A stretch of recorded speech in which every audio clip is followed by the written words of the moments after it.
Hi, it's Ashleigh from Sweet Dreams Bake Shop, and today we're going to be making a giant Leches cupcake. And of course, we're going to be adding some of that yummy salted caramel to it.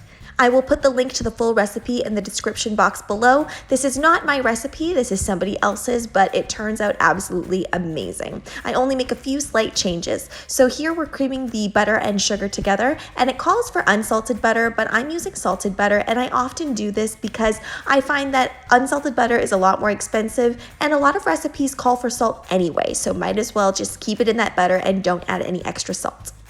While your wet ingredients are mixing up and getting nice and fluffy, you want to make sure that you're preparing your cupcake pan. I put some butter on it generously and a little bit of parchment so that none of it sticks.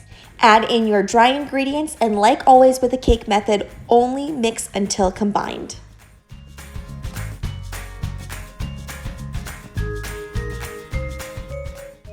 I'm filling the wells pretty evenly, but if you want a larger top, put more on that side. If you want a larger bottom, put more on that side. That went into the oven at 315 degrees Fahrenheit for about 50 minutes or so. I took it low and slow so that I didn't overcook the outside. Be sure to get both sides of the cake nice and flat so when you stack them on top of one another, they don't topple over.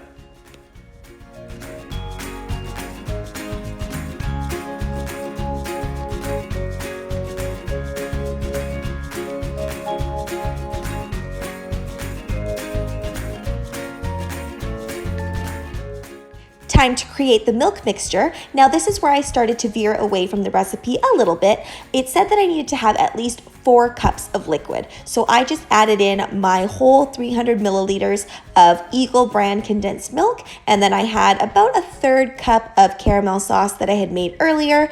If you want to watch the full video on how I make that caramel sauce, I will link that down below as well. And then I topped it all off with some whole milk.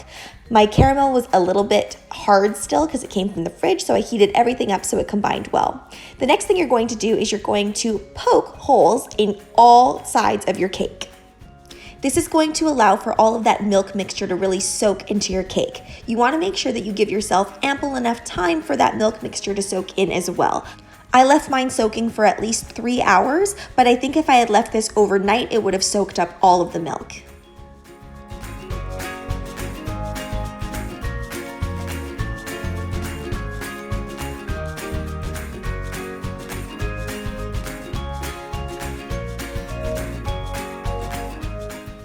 For the topping, I just had some whipping cream that I whipped up really nice and stiff, added as much sugar as I wanted to my liking, and some vanilla. I'm just filling in the little gap here between the two halves. I didn't want to cut down any more cake because I do want that bottom to be showing.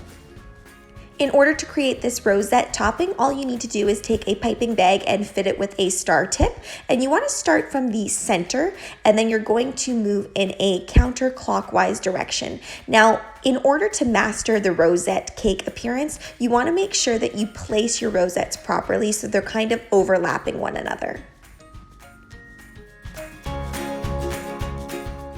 Salted caramel drizzle time, and if you're using my recipe and you've been refrigerating your caramel, make sure that you leave it out for a couple hours so it softens up. Sprinkle time and some pretzels. Tres leches means 3 milk, and in this instance we're making a 3 milk giant cupcake, and we used all 3. We used the condensed milk, whipping cream, and whole milk. I think this would be a total crowd pleaser, especially if you did this in a sheet cake way, or you could just serve it as the giant cupcake, or you could also do it in mini cupcakes as well.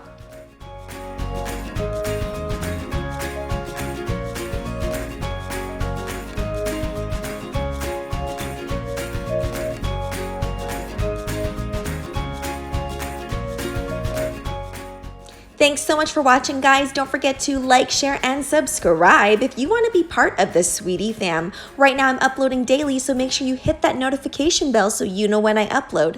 Bye!